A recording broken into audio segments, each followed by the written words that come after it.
I'm here with Jackie Truty from Art Clay World. And Jackie, you are going to show us how to make this beautiful lentil bead. It's gorgeous. Thank you very much. Yeah, the lentil bead is really an easy project to do, and it uses a metal clay that is very similar to the clays you used to use as a child. And you can use any texture. It picks up textures beautifully. So you can use a store-bought texture, a stamp. You can even make one yourself. I made this one with a linoleum block and a gouge, so you don't have to have store-bought stamps. And then you can make it completely unique too. Completely unique. Well, every time you use metal clay, it's unique, but that really adds a personal texture to it. Right. So I just have this texture stamp, and I also have a slat, and these are 1 millimeter thick, and that's the minimum you should really roll out metal clay. Okay. So what I'm going to do is take the metal clay out of the package. Yeah, and while you're doing that, for people who haven't used metal clay before, I was so amazed the first time I used it that when you take away the binder, it is metal. It's pure silver. It's 99.9 pure silver. It's mixed with organic binders and water. This is 20 grams, which is about what we're going to need. And I have the slats and I have the texture plate, and the other thing I need is a roller. And this is just an acrylic roller. You can even use a piece of plastic pipe if you need to. And I'm just going to roll this out on the texture plate as wide as I can, turn it, and I'm even going to make it a little bit wider. And you can use any kind of cookie cutter to make any kind of round shape that you want. I actually have two sizes here. I have a smaller one which makes this size lentil bead, and then the larger one which makes the one that's on the neck piece. Oh, okay. So you can use whatever one you want. And to make the smaller one, you just take it and cut it out just like you would a cookie cutter. And then you see that fabulous texture. And then you see the fabulous texture, and you're going to turn it over right on here, and this is a non-stick surface so that when you dry this, you know, or when you roll on it, it doesn't stick, it slides around. Right. So now I have the one, and I'm actually going to set that with a wet wipe because I have to roll another one out. Oh, okay. So I'm going to take the rest because it's two-sided. Right, So and you don't want it to dry before you get You don't the want it shape. to dry, right? It won't dry really, really fast, but it does air dry, so you have to be careful. So the second one, I'm going to use a different texture. You don't have to use the same texture, and I've put a little olive oil on this as a release. Okay, so I have this and this. Again, my slats, rolling it out this way, and then turning it, and rolling it out a little this way. And you can take it off first if you want, put it down. That gives you a chance to check your texture too. Right. And sometimes you need to pick the prettiest part of the texture. Whatever's left over, you just wrap up in the original package.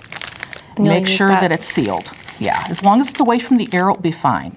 All right. Now I have two, and what I have to do is put them on top of each other and take my little cutter here. It's just a little piece of brass because I need to make the holes the chain is going to go through. Okay. So I'm just going to go on the corner. And of course you would just want to make sure your wrong sides are together there.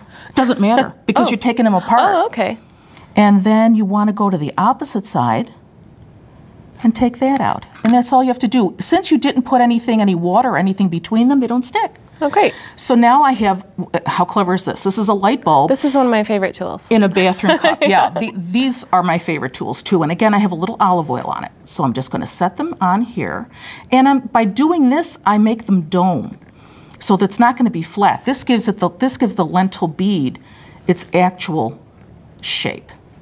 So we're going to pretend that those have gotten dry. Okay.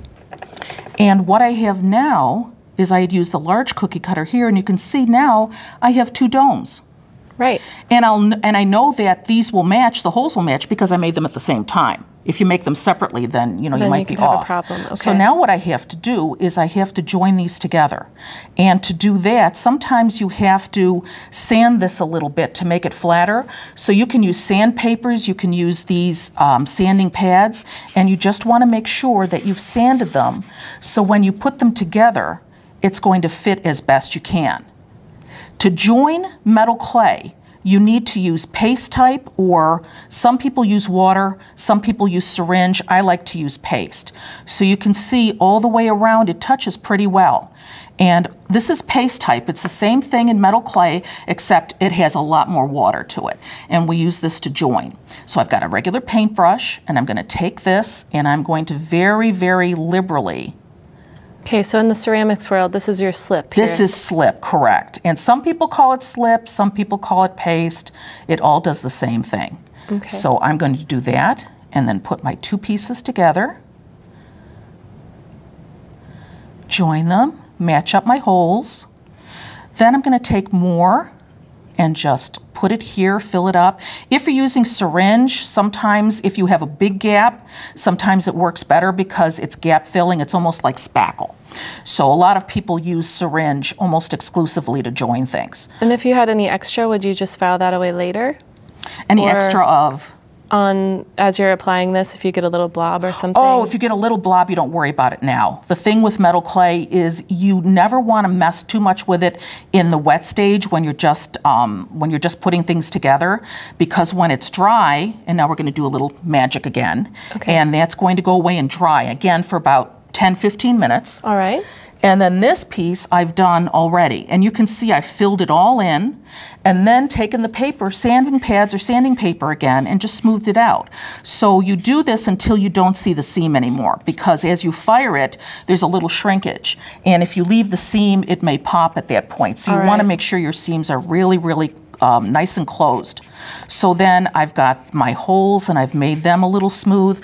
This is now ready to fire. Great. Okay, that was so fast. It's nice and hard. You have to make sure it's thoroughly fired. If you fire metal clay with any moisture in it, it will pop, because the moisture turns to steam. You'll know for sure. So you want to make sure it's totally dry.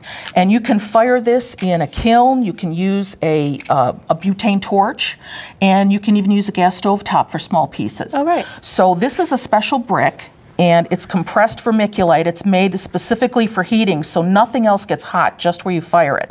And you don't have to do anything fancy. Just put it on your brick. It's really amazing. So I'm going to, if you don't mind, torch now. And because this is 20 grams, it's going to take about 4 minutes. The secret is 10 grams for 2 minutes.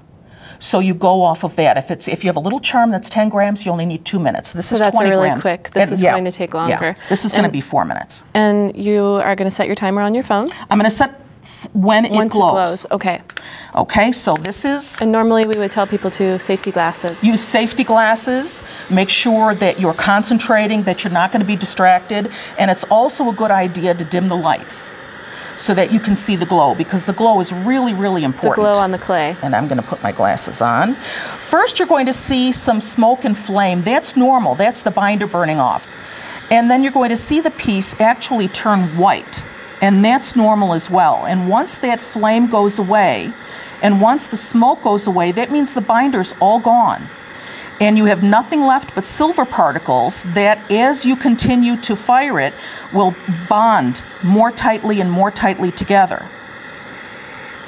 So what we have to look for here, and you'll be able to see it through that little hole in the front, is you have to get this to a rosy color, a peach glow.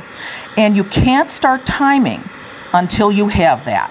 Because if you start timing before that, then you don't fully sinter it, and it may be fragile. Even after you fire it, it may break.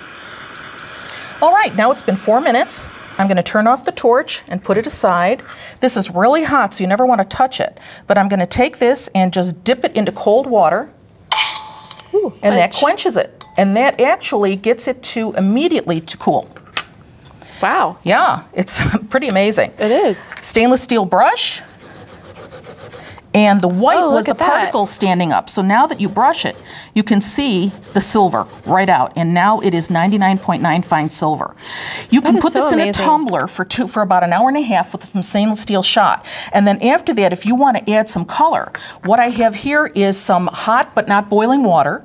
And this is gel, patina gel. It's liver of sulfur. And so I'm going to squeeze some of this in here. And the hotter the water, the faster the reaction. So I am going to just stir this up a little bit. And if you can hand me the lentil bead that's already shiny. The shinier the piece is, the better the reaction, the faster the reaction. So this is going to work really well. Let's move your bowl over here too so we can see. Going to move this here. And we're going to move this here because you have to rinse it. And I've got a wire, just a plain old wire. Make sure your piece is clean.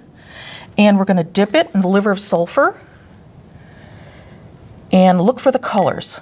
Yeah, and now we've been talking today about nostalgia and memories in your jewelry, and this is a great way to get a vintage look that's brand new. Oh yeah, you get an antique look because look, you've got some purples and some golds, and this looks like it's been sitting in somebody's case for about 50 years. It does, it's gorgeous. So you can stop it whenever you want by rinsing it in cold water. Then you just get something to wipe it with and dry it out, and then you are done. That is so amazing. Right here in your very own workbench. In your very own workbench, your antiqued piece. I love it. Thank you so much, Jackie. You're welcome. It was a pleasure. It's great to have you, and we will be right back.